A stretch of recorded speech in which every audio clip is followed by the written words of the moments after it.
Tim, you've had a Hall of Fame career. You've covered baseball for over 40 years, and now you yourself are a Hall of Famer. When I say that, what does that mean to you? It's the greatest compliment anyone can pay to me. This is what we work for as baseball writers, not necessarily to win this award, but to be around the game for as long as I have. It's been absolutely the most overwhelming experience of my life.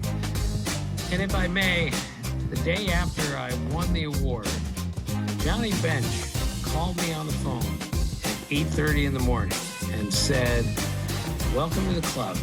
You're one of us now." And I almost started to cry again.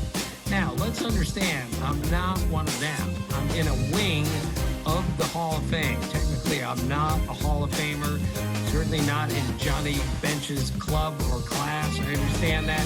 But for him to call me and say something like that just was one of the highlights of my entire life. And I can't even begin to tell you how overpowering this has been for me. What are maybe one or two memories that you will never, ever forget? Well, in 1982, I was covering the Rangers. It was May. It's like 1,000 degrees out in Texas every day. And the team I was covering, the Rangers, had lost 11 games in a row.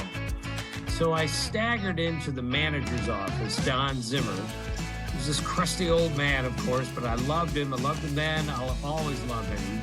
And he looks at that forlorn look on my face and he goes, "What's wrong with you?" I said, "Well, Zim, this hasn't been nearly as much fun as I thought it would be covering this team." And he looks at me and he goes, "Why don't you just shut up? Look at you. You're young. You got your whole life in front of you."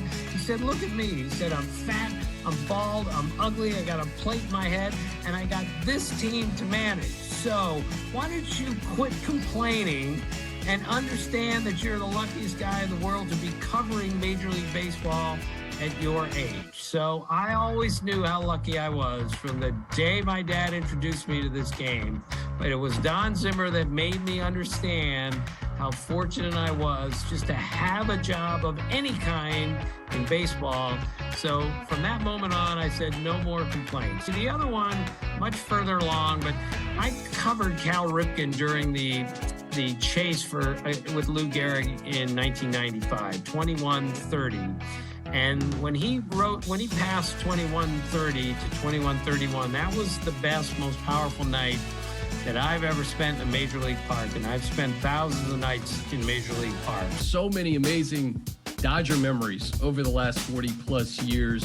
What are some of your favorites? I think the Dodgers winning the World Series in 2020 is the highlight, because they got through some really difficult times. People say, "Oh, they won in a 60-game season. It really shouldn't count. It doesn't matter."